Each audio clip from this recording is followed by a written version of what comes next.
Welcome to Food Talk for Health, because you really are what you eat. Here is your host, Tonia King.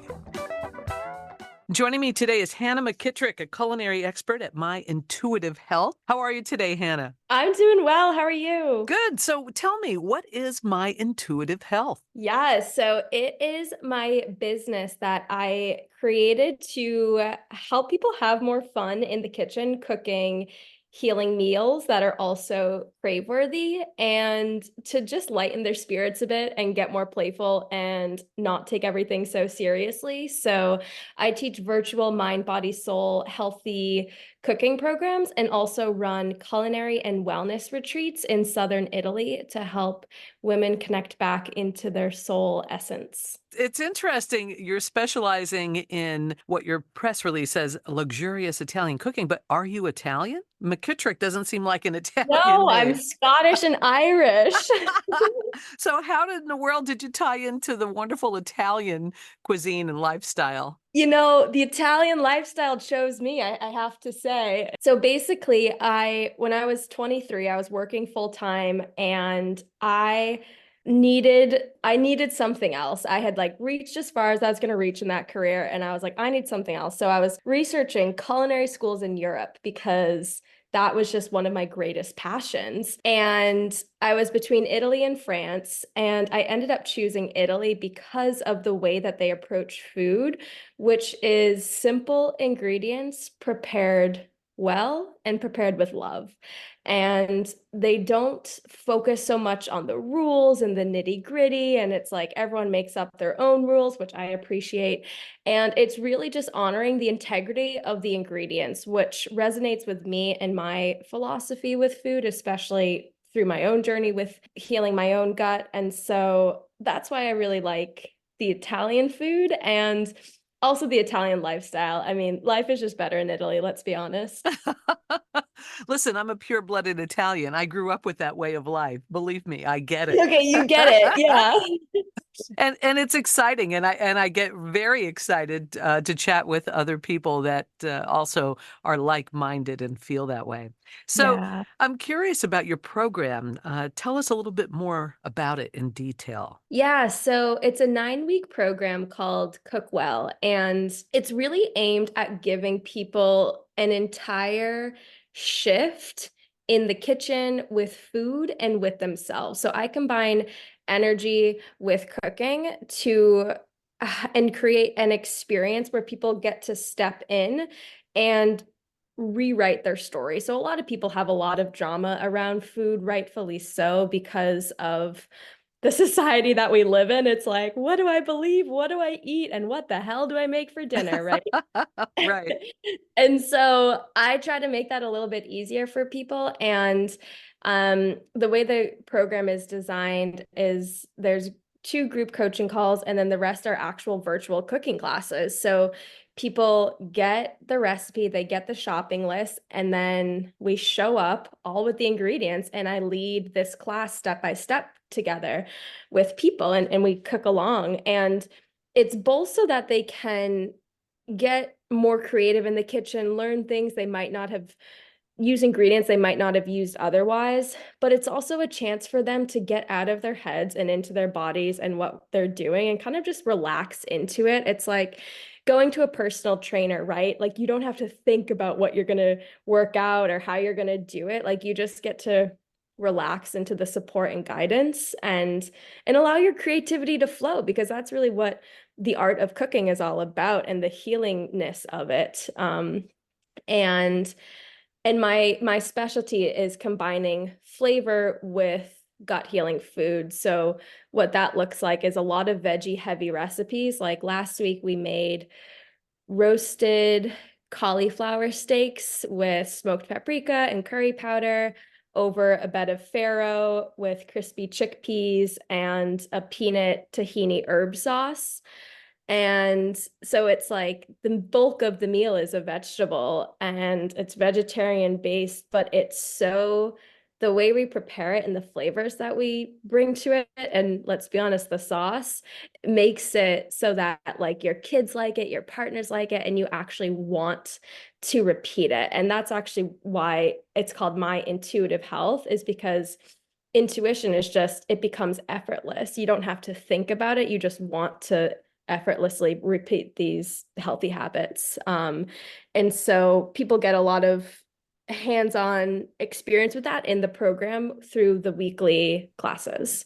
So, Hannah, do you create weekly menus or do you ask people what their taste are, interest are, as compared to one might be a vegetarian and one might be more of a meat eater?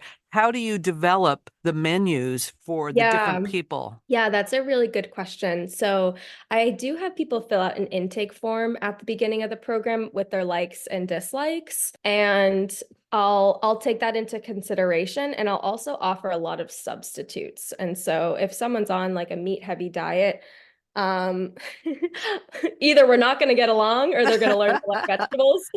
And usually they learn to like vegetables, which is really Right.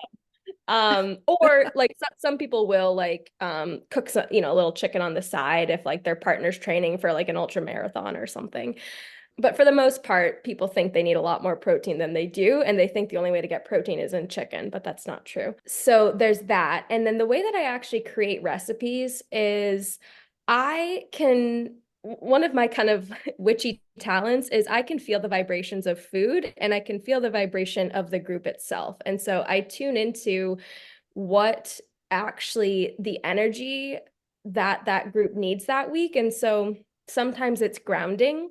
And I studied at the Academy of Healing Nutrition in London, which emphasizes a lot of ancient Chinese medicine with like the energetics of food. And so if I'm sensing that the group needs grounding, then that meal is going to be butternut squash with sweet potatoes and like those types of root vegetables to offer that energy of grounding. And so that's one thing I do. And since I've been doing this for so long, I've been cooking on my own since I was 5. I'm the youngest of 4, and so no one was really watching me, and so I kind of let loose in the kitchen a bit, and it worked because the way that you learn to what goes well together is just by trial and error, right? Like it's just Absolutely. yeah, and so I've had a lot of practice, and so at this point, I can taste in my mind's eye what goes well together and how to combine ingredients. So I actually do it all kind of from my head.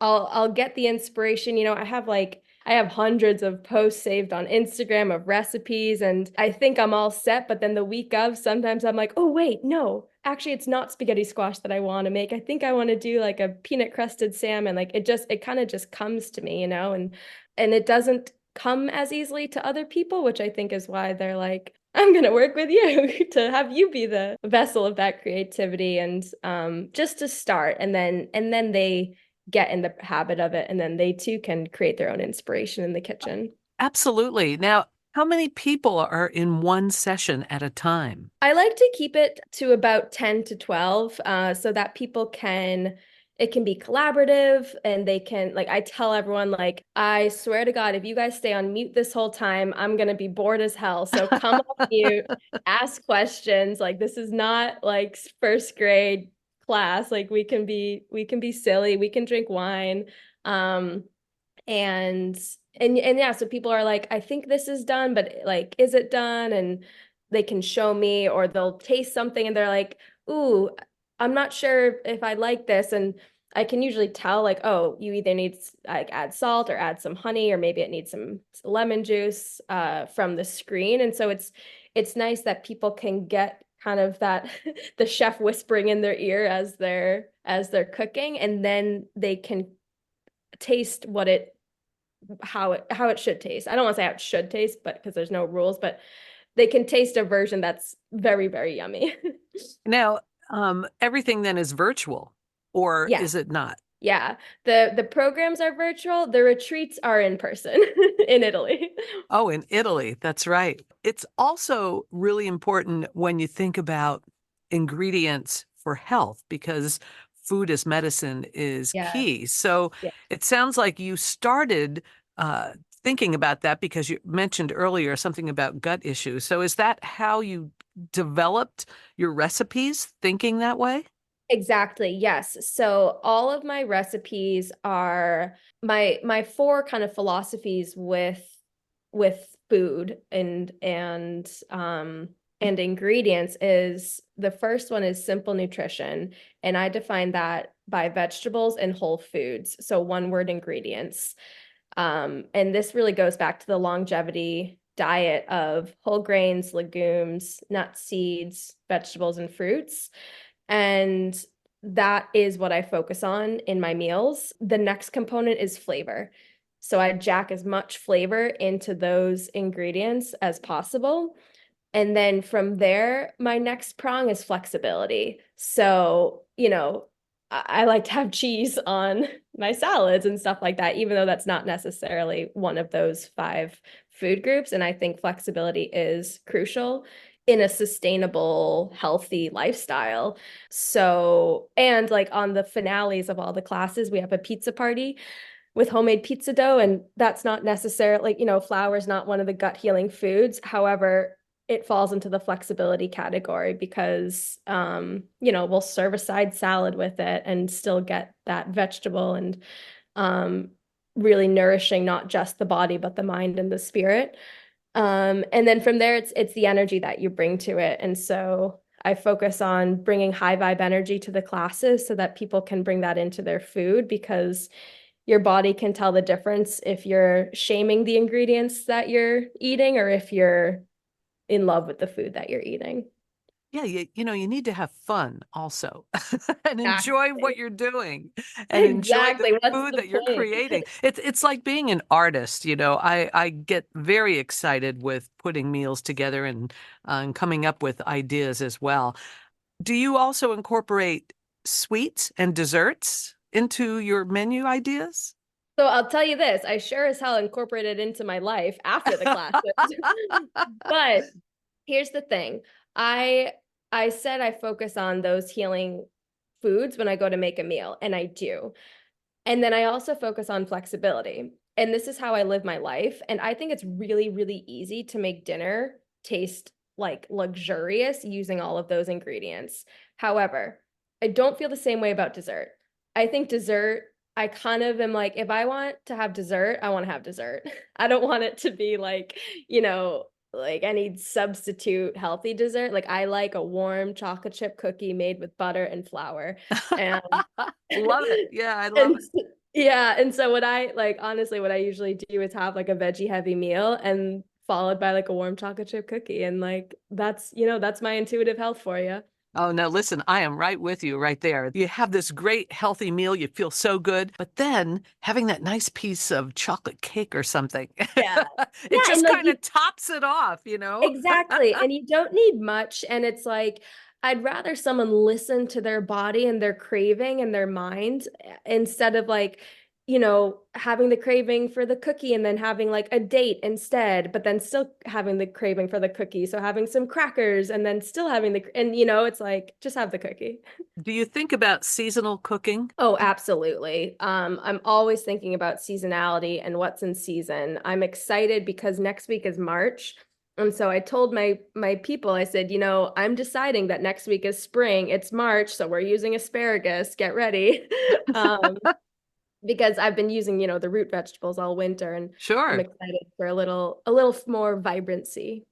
That's exciting. Wow. We're talking with Hannah McKitrick about my intuitive health program. How do people, get on board or find out more details? Yeah, so my website is myintuitivehealth.com, and my Instagram is Hannah, HANNAH, dot McKitrick, McKitrick. And that's how we find you on social media across the board. Yes, that's right. Now, before I let you go, do you want to share one or two recipes with us? Sure, what do you like to eat? Well, I like everything. The floor is open, so to speak. Okay, let's see. One of my okay, so since we talked about asparagus, one thing that is fun that I make is a white wine asparagus cauliflower risotto. So it's made with frozen cauliflower rice, and you saute mushrooms and asparagus in a pan with some garlic, and then deglaze it with white wine. And then you add in the cauliflower rice, stir it up, and then you make a lemon basil pesto in the food processor with just basil, lemon, garlic, olive oil, salt, pepper. Blend that all up. It's a really nice, vibrant sauce, and toss it all together with the cauliflower rice, and then add some Parmesan cheese and goat cheese. That is right up my alley. Actually, I do a cauliflower rice very similar to that, and it's so healthy for you. It's so healthy and it tastes decadent. Like I want it to taste like it came out of a kitchen in Italy and have you still feeling light and vibrant afterwards. This week in class, we made a deconstructed stuffed squash. So we roasted squash in cubes because it's quicker than roasting like a half a squash. Right. And made an arugula basil pesto with toasted pecans. And I've never actually put pecans in pesto. It's so yummy. It creates such a sweet nuttiness. And so that was the sauce for the salad. And so we did an arugula base with the roasted warm butternut squash, and then the toasted pecan pesto as the dressing, and then cooked some warm farro to put on top, and then topped it with goat cheese and avocado and extra toasted pecans. Delicious. Sounds great. Do you get feedback from your students? Usually it's like, oh my God, this is the best thing I've ever eaten in my entire life. And not believe that this is a vegetable. And I'm like, I know. That's so fulfilling, isn't it? It is. It's like food is fun, and it's fun when you can feel good eating it as well. So you have classes weekly, is that right? In the programs, I do, yeah. The next one will begin in the summer. And so right now I'm in kind of the winter spring program. We're talking with Hannah McKitrick. Check out My Intuitive Health. Is it myintuitivehealth.com? Yes. I so much appreciate you taking some time out of your busy day to chat with me, Hannah. Yeah, thank you so much. This was fun. Sounds like a really fun program. You've been listening to Food Talk for Health with Tonia King. Thanks for joining us. Eat well to be well. Hope you'll check out our podcast for Food Talk for Health and subscribe to it wherever you get your podcasts from.